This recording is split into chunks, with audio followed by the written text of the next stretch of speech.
गुलिटाइन कर दिया गया था, ठीक है।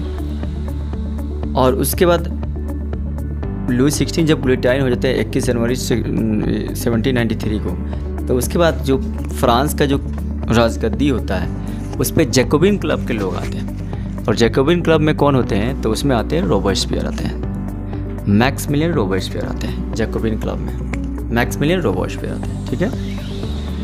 और रोबेस्पियर भी कुछ दिन रहते हैं, और रोबेस्पियर के भी आपको जुलाई 1794 को उनको भी गुलिटाइन कर दिया जाता है बच्चा लोग, रोबेस्पियर को भी मार दिया जाता है। रोबेस्पियर जब मारे जाते हैं, फ्रांस में गुलिटाइन कर दिए जाते हैं, तो फ्रांस में अब एक प्रॉब्लम होता है कि एक राजा रहता है तो अत्याचार करता है, तो क्यों ना हम लोग 4-5 ऐसे लोगों को गद्दी पे बैठाए जो सभी अगर मिलकर काम करेंगे तो कोई भी वैसे खतरा नहीं होगा डेमोक्रेसी को। तो लोगों ने क्या किया, कुछ डायरेक्टर्स को मिलकर वहाँ पे राजगद्दी पे बैठाया, उनको बोला गया डायरेक्टरी रूल्स बोला गया। डायरेक्टरी रूल चल रहा था, लेकिन आप सोचो कि जब किसी देश में डायरेक्टरी रूल होगा, जब एक नहीं 5-5 प्रधानमंत्री होगा, तो कभी देश अच्छा से चलेगा नहीं, ऐसे चलेगा।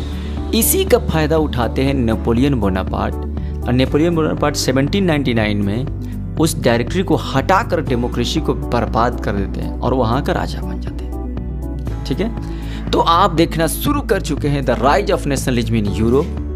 मैं आपका स्वागत करता हूँ आपके ही खूबसूरत से चैनल DFC में, बोले तो द्रोणाचार्य फन क्लासेस में, जहाँ पे हम लोग मस्ती के साथ पढ़ते हैं, ठीक है। तो चलिए हम लोग चैप्टर की शुरुआत करते हैं। और सबसे पहले हम लोग पढ़ते हैं न्यू वर्ड्स पढ़ते हैं, 2-3 न्यू वर्ड्स पढ़ते हैं। सबसे पहला वर्ड्स हमारे सामने आता है वो है एब्सोल्यूटिस्ट होता है, यानी कि एक ऐसा गवर्नमेंट, ये सिस्टम ऑफ से ऐसा रूल होना चाहिए जिसके पास अनलिमिटेड पावर हो बच्चा लोग, और वो अपने पावर को यूज करता हो, तो उस तरह के गवर्नमेंट को बोलते हैं, या सिस्टम ऑफ रूल को हम लोग नाम दिए हैं एब्सोल्यूटिस्ट नाम दिया है। जैसे मोनार्की सिस्टम होता है, जिसके पास ह्यूज आर्मी होती है, जब मन कर किसी का घर तोड़ देता है, जब मन कर किसी को फांसी देता है, तो मोनार्की सिस्टम को हम लोग एब्सोल्यूटिस्ट बोला जाता है। दूसरा जो हमारे पास वर्ड है वो है यूटोपिया, यानी कि ड्रीम वर्ल्ड, ऐसा वर्ल्ड जो कभी हो ही नहीं सकता है। विजन ऑफ द सोसाइटी, ये सोसाइटी का ऐसा रूप जो कभी नहीं पॉसिबल है, ये आइडियल होता है, जैसे राम राज्य है।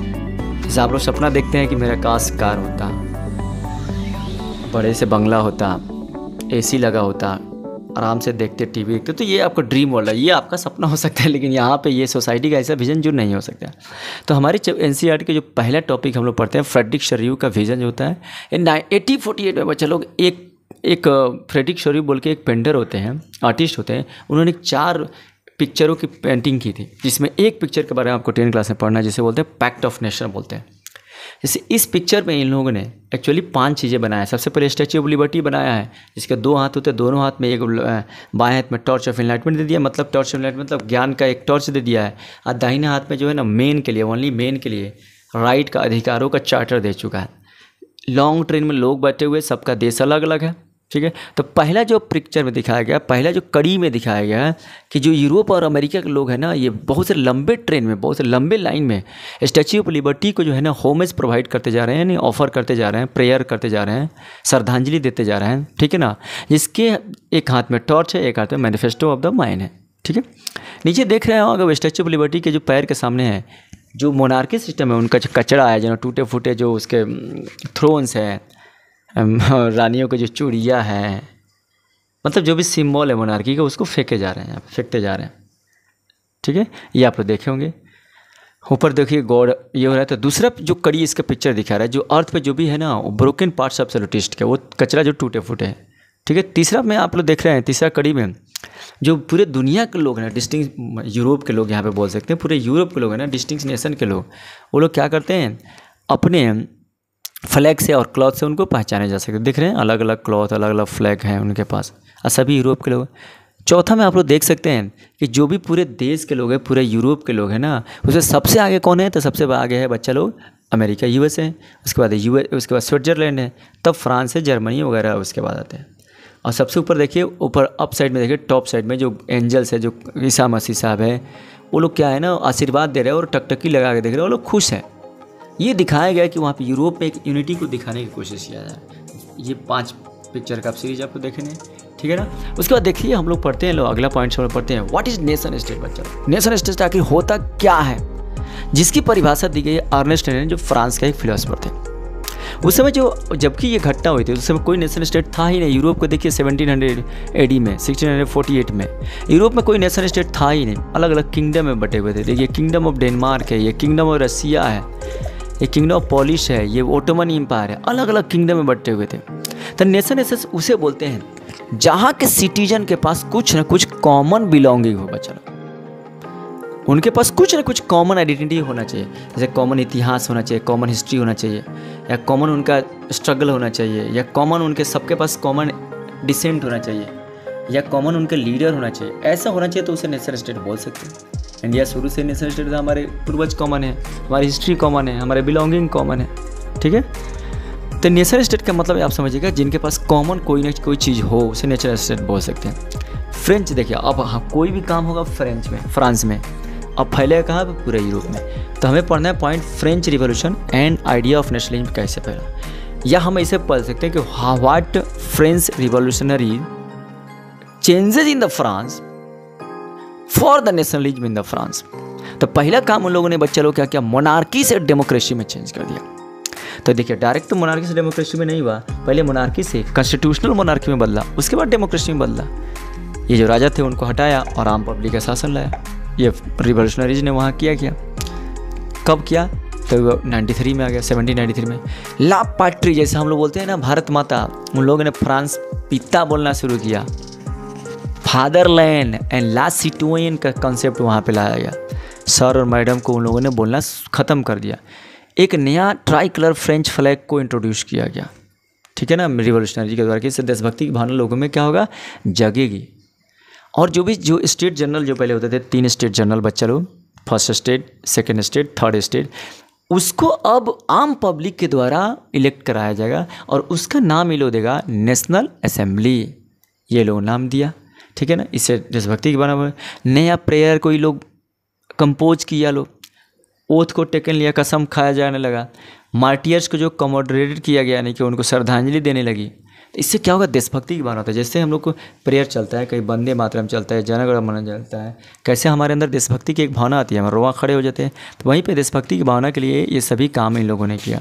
जो फ्रेंच भाषा है उसको पूरा नेशनल लैंग्वेज बना दिया, और जो रीजनल लैंग्वेज है उनको डिस्करेज किया गया फ्रांस में देशभक्ति लाने के लिए। अच्छा काम किया लोग, ठीक है। तो देखिए यहाँ पे ला भाई ईस्ट बेले इसका मतलब होता है फ्रांस में लाइफ इज़ ब्यूटीफुल, ठीक है।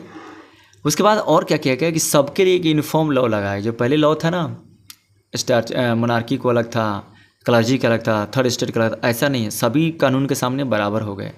वेट एंड मेजरमेंट को एक्सेप्ट किया गया, सेम वेट एंड मेजरमेंट को एक्सेप्ट किया गया, और इंटरनल कस्टम ड्यूटी को हटा दिया गया। ये फ्रांस के क्रांतिकारियों ने कुछ ऐसा चेंज किया जिससे वहाँ पे नेशनलिज्म तो आया ही है, और दूसरे यूरोप में भी नेशनलिज्म फैलने का काम शुरू हो गया, ठीक है।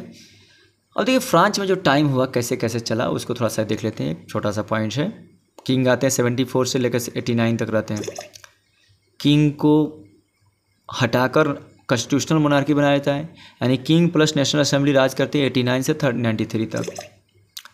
उसके बाद 93 में राजा को मार दिया जाता है। जैकोबिन क्लब आ जाता है बच्चा लोग 93 से 94 तक। जैकोबिन क्लब भी ख़त्म हो जाता है 94 में। तो डायरेक्टर्स लोग आ जाते हैं 94 से 99। और उसके बाद तो नेपोलियन साहब आ जाते हैं 99 से 1815 तक। नेपोलियन के हारने के बाद 15 से 30 तक फिर राजा का कब्जा हो जाता है। फिर 30 से आपको 48 के बीच में फिर कॉन्स्टिट्यूशनल मोनार्की होगा। 48 में जाकर डेमोक्रेसी बनेगा फ्रांस, ठीक है ना। अब अगला पॉइंट हमारा entry of the Napoleon Bonaparte 79। ये नेपोलियन ये 1869 में बच्चा लोग जन्म लिया। कोर्सिका आइलैंड है जो आपको मेडिटेरियन सी में है, मेडिटेरियन सी के पास है।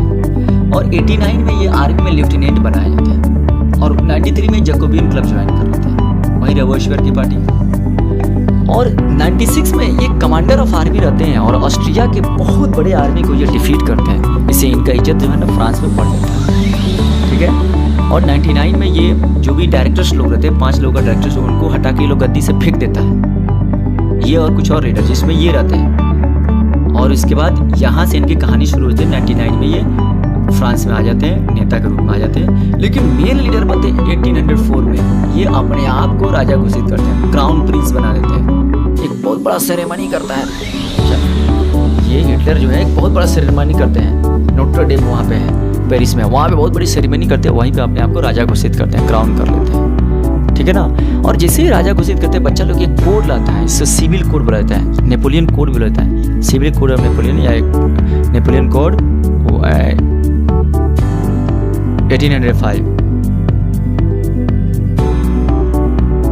देखिए इसमें बच्चा लोग क्या होता है, सबसे पहला काम करते हैं, ये जन्म के आधार पे जितना भी सुविधा मिला था ना फर्स्ट स्टेज सेकेंड स्टेज को, ये हटा लेते हैं। ये तो अच्छा काम किया, क्लर्जी को नोबल को जो भी सुविधा मिला था वो उसको हटा दिया। और दूसरा काम किया, कानून के नजर में सबको बराबर कर दिया, everyone is equal in front before law. और जिसके पास भी पैसा होगा वो अपना जमीन प्रॉपर्टी खरीद सकता है। ये अच्छा काम किया, दो काम अच्छा किया। तीसरा काम, ये जो भी ये कोड बनाया था, ये सभी कोड को इन लोगों ने, नेपोलियन ने वैसे देशों में भी ले गया जहाँ पे इनका कंट्रोल था, जर्मनी कुछ पार्ट में, इटली में, स्विट्जरलैंड में इनका कंट्रोल हो गया था, ठीक है ना। चौथा काम क्या करते हैं, जो टाउन में जो गिल्ड रिस्ट्रिक्शन बनते हैं, गिल्ड रिस्ट्रिक्शन मतलब एक ऐसा लोकल मार्केट बच्चा लो कि जिसमें वहाँ के, जैसे मेरे गांव में लोकल मार्केट बना है, तो उस लोकल मार्केट में पहले क्या था वहाँ पे यूरोप में, यहाँ के मेरे गांव के लोग ही सामान बेच सकते हैं, चाहे यही लोग खरीद सकते हैं। तो इससे क्या होगा, आमदनी कम होगा, बाहर के लोग नहीं आ पाएंगे, बाहर के लोग सब कनेक्ट नहीं कर पाएगा। तो ये क्या करता है, नेपोलियन गिल्ड रिस्ट्रिक्शन को ख़त्म कर देता है। ये अच्छा काम किया, मार्केट बढ़ेगा, पैसा आएगा गवर्नमेंट के पास, सबके पास पैसा आएगा। पांचवा काम क्या करता है कि ये कम्युनिकेशन को बहुत अच्छा इंप्रूव करता है, रोड वगैरह बना देता है, ट्रांसपोर्ट सुविधा में अच्छा बना देता है, रेलवे का जाल बिछा देता है, आप सब कुछ में ट्रांसपोर्ट के लिए जो भी होगा, जहाज़ वगैरह भी अच्छा कर देता है, पानी का जहाज़, इसने ये काम किया। छठा काम क्या किया कि कॉमन करेंसी अप्लाई, जो पहले हर एक स्टेट में अलग अलग करेंसी था, उस करेंसी को हटाकर एक कॉमन करेंसी इन्होंने अप्लाई और यूनिफॉर्म मेज और वेट सिस्टम को अप्लाई कर दिया। सातवां काम क्या किया कि जहाँ पे इनका कब्जा था, डच में, स्विट्जरलैंड में, इटली में, जर्मनी में, नेपोलियन ने वहाँ के एडमिनिस्ट्रेटिव डिवीजन को बच्चे लोग सिंप्लीफाई कर दिया, फ्यूडल सिस्टम को हटा दिया, और जो भी हमारा किसान लोग काम करते हैं और इसका बड़ी मात्रा में देते हैं नोबल को, इसको ख़त्म कर दिया, स्लेवरी को भी हटा दिया, मोनोरेल को ड्यूज को भी हटा दिया। ये अच्छा काम किया, 7 काम। अब देखिए रिएक्शन ऑफ द लोग का क्या था, reaction of the local population to the Napoleon rule. शुरुआत में तो सब लोग एकदम मस्त है, अरे वाह नेपोलियन साहब क्या अच्छा काम कर रहे हैं आप, you are the great, you are the angels, आप liberty harbingers of the liberty है। लेकिन ये भाई साहब इतने हार्बिंगर्स ऑफ द लिबर्टी मत बनाओ इनको। देखिए शुरुआत में तो लोगों ने इनको बहुत स्वागत किया, लेकिन आपको पता नहीं कि हीरो नहीं, ये तो विलन निकला, ये विलन निकलेगा नेपोलियन, देखिए। और ये विलन निकला तो क्या किया, इसका मेन कारण है कि ये नेपोलियन का लूज़ करने का मेन कारण, यहाँ देखिए विलन होने का मेन कारण, सेंसरशिप अप्लाई कर दिया। भाई साहब ये क्या कहते थे कि नहीं मेरे पूछे हुए कोई पेपर नहीं छापेगा, मैंने 50 लोगों को मरवा दिया, मैं कहूँगा कि नहीं 50 लोगों को नहीं मरवाया तो वहीं छपना है। सेंसरशिप यहीं बोलते हैं, प्रेस की आज़ादी छीन लिए इन्होंने। सेना के खर्चा को बढ़ाने के लिए, सेना के हर जगह कब्जा करते रहते थे इधर उधर, उतना खर्चा के लिए इन्होंने क्या किया, टैक्स को इम्प्रूव कर दिया, टैक्स को बढ़ा दिया, ज़्यादा टैक्स लेने लगा। तो लोगों ने इनको क्यों लाया था कि ये टैक्स जो राजा को बहुत देना पड़ता था, ये फिर टैक्स बढ़ा दिए, गलत काम किए।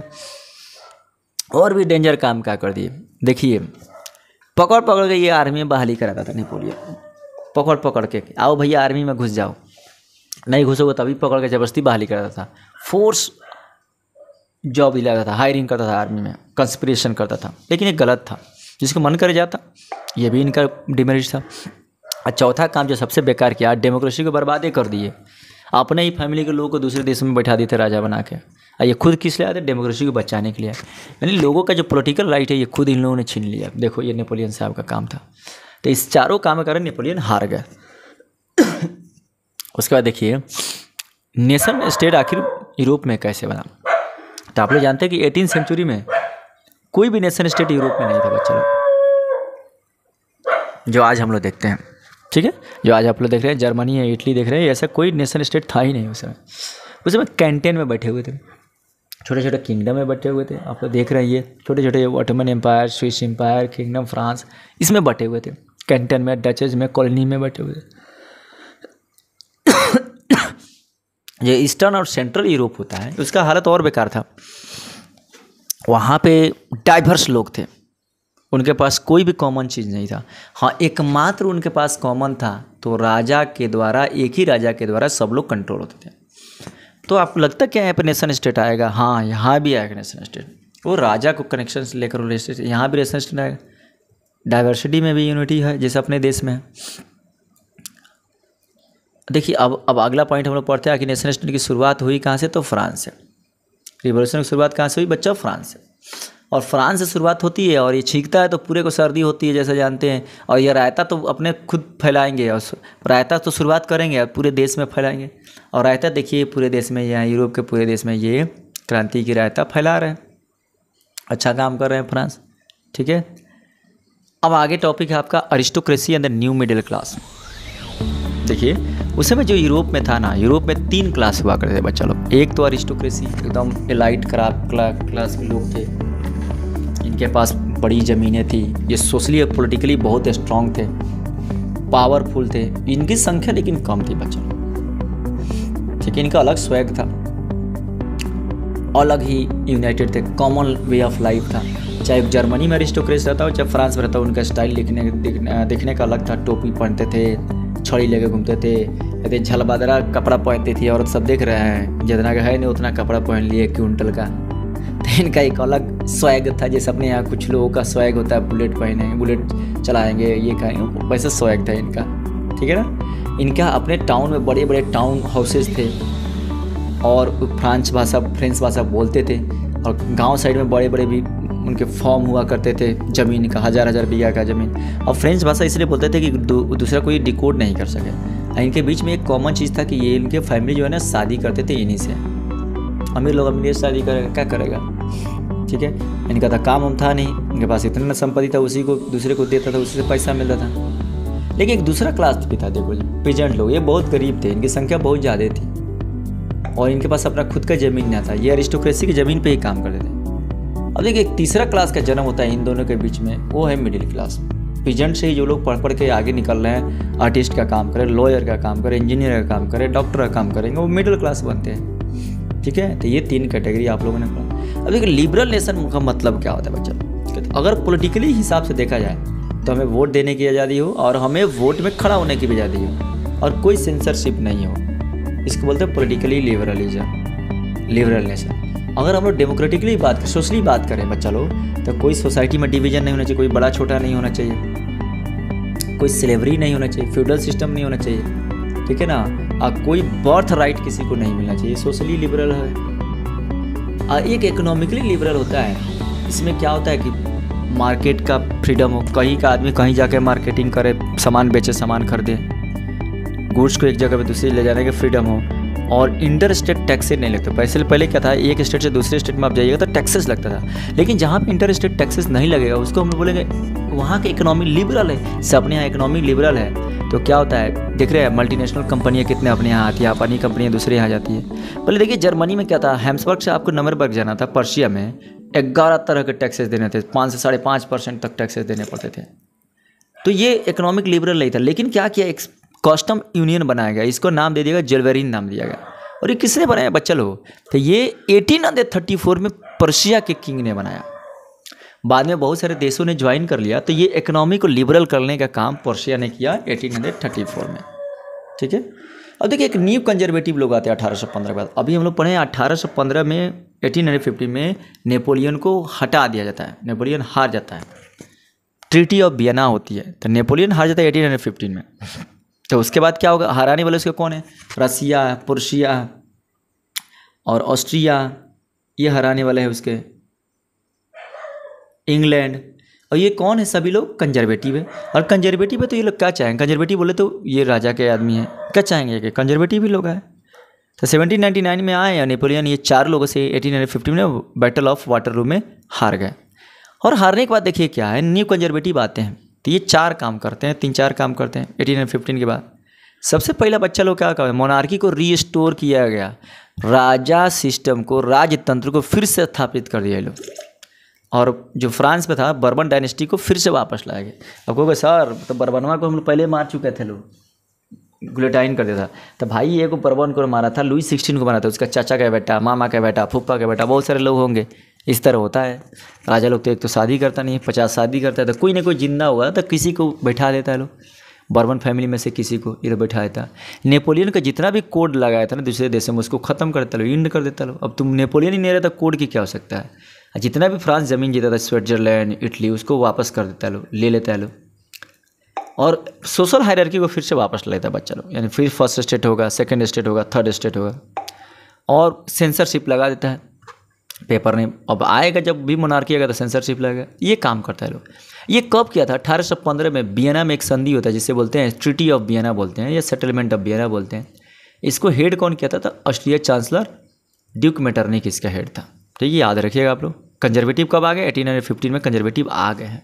अब बताओ कंजर्वेटिव जब आ जाएंगे, एक बार जब वहाँ के फ्रांस के लोगों ने और यूरोप के लोगों ने आज़ादी का मज़ा चख लिया है, तो क्या वो लोग कभी भी कंजर्वेटिव के अंदर रहेंगे? नहीं रहेंगे। अब चाहते थे वो लोग आज़ाद होना, तो फिर 1815 के बाद फिर से रिवॉल्यूशनरी शुरू होगा।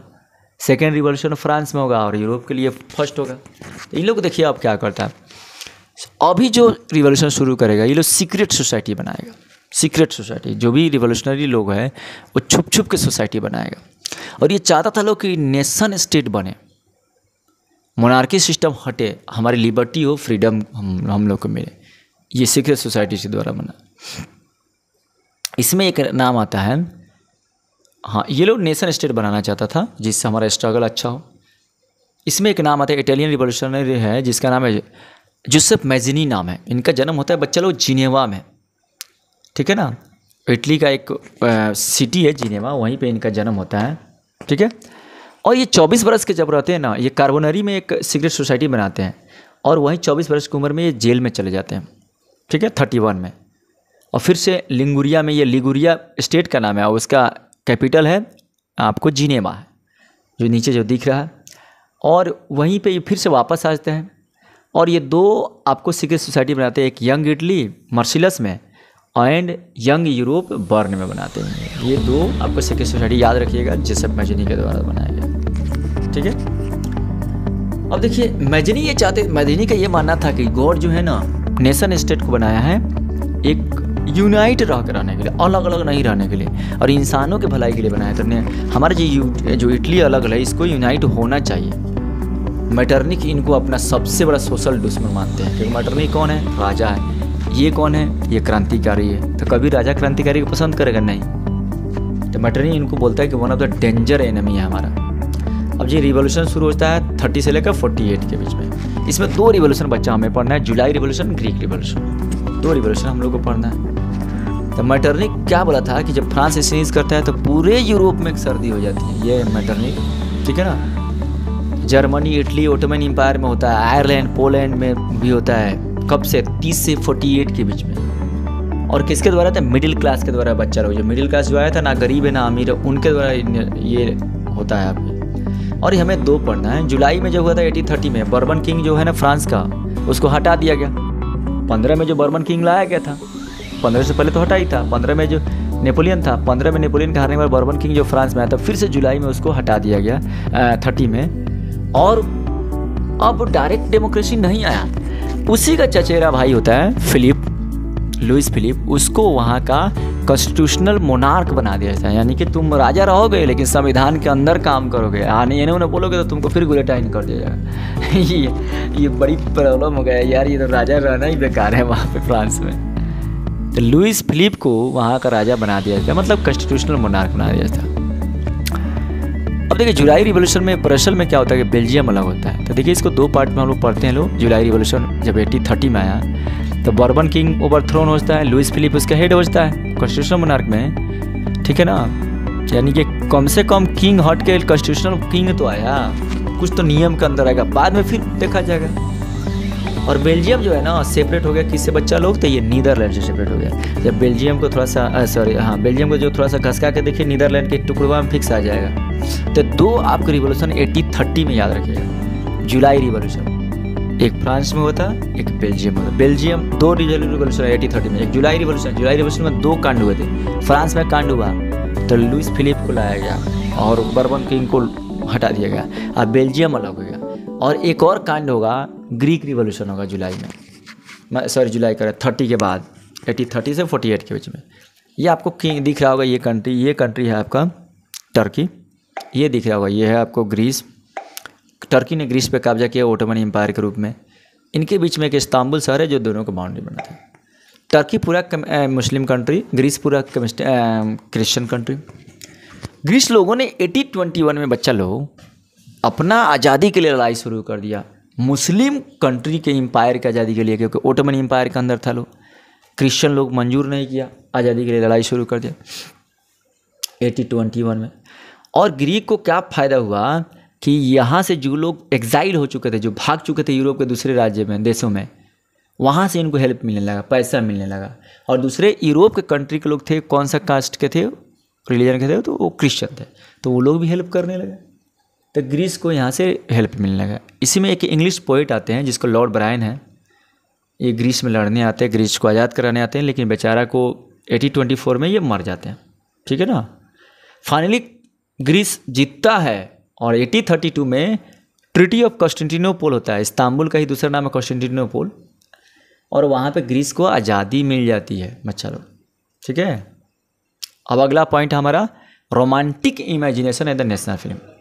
देखिए, जब गाना चलता है तो कितना हमारे अंदर देशभक्ति की भावना होती है। तो वहीं यहाँ पे पढ़ना है कि कल्चर एक इम्पॉर्टेंट रोल प्ले करता है नेशनल फिल्म में।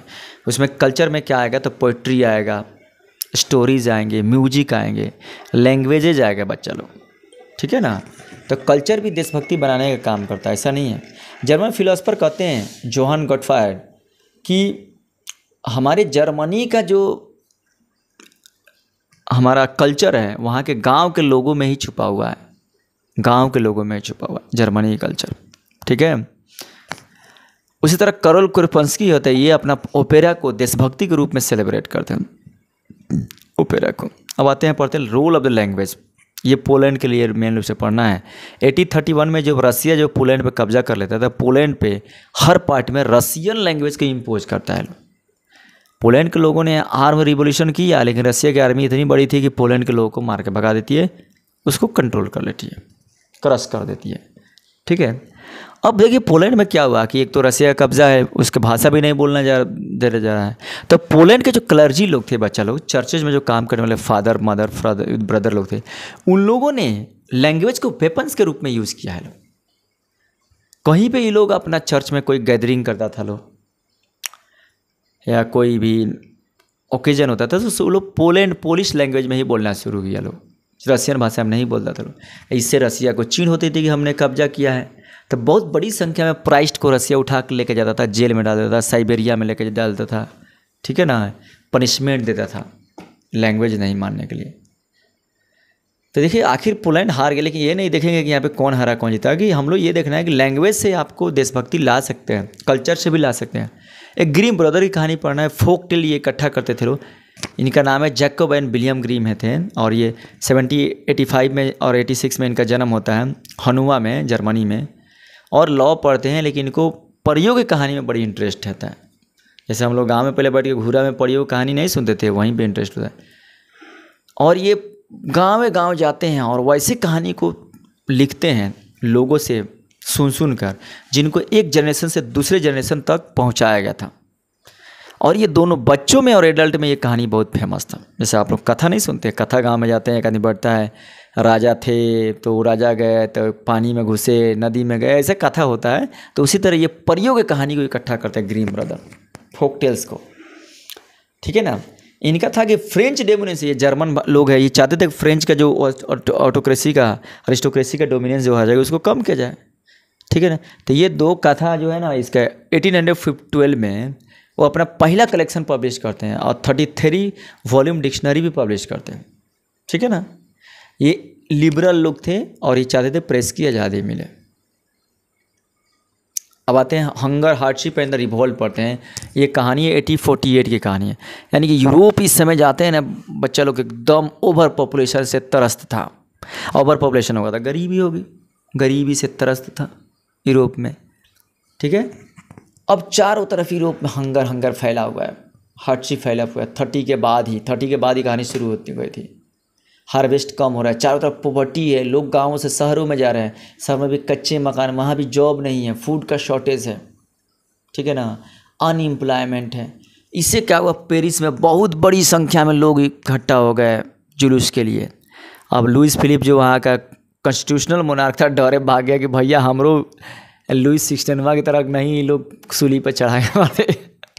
डरे लुइस फिलिप भाग जाता है गद्दी छोड़कर। ठीक है ना।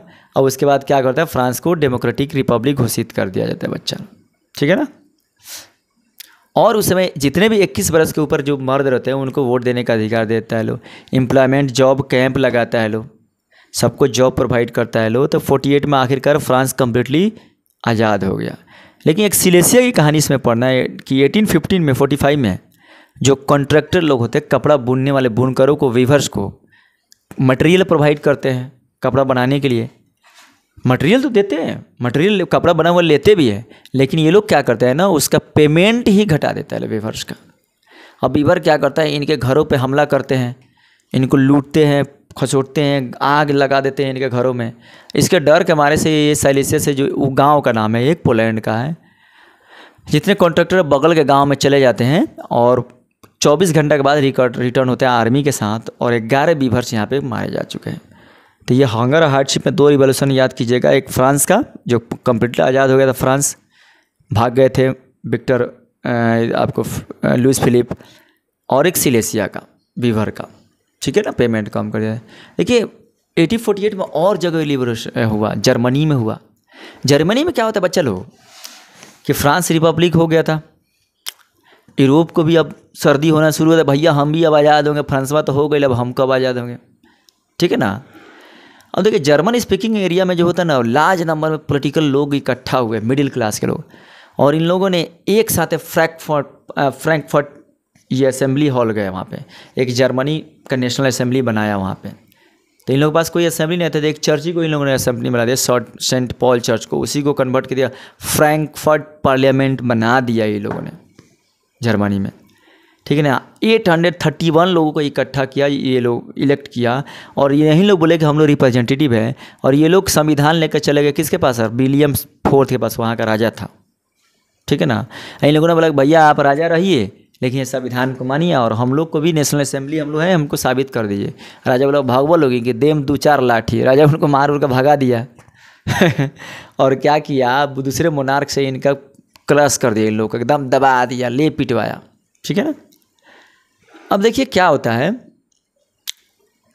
इसमें वुमेन भी पार्टिसिपेट की थी, लेकिन वुमेन को वोट देने का अधिकार बच्चा लोग नहीं था। तो इसलिए वुमेन लोगों ने अपना पॉलिटिकल एसोसिएशन बनाया, अपना न्यूज़पेपर निकाला, मीटिंग किया, ठीक है ना, डेमोन्स्ट्रेट किया, असेंबली लगाया। वुमेन लोग यहाँ पर लड़ाई करती थी।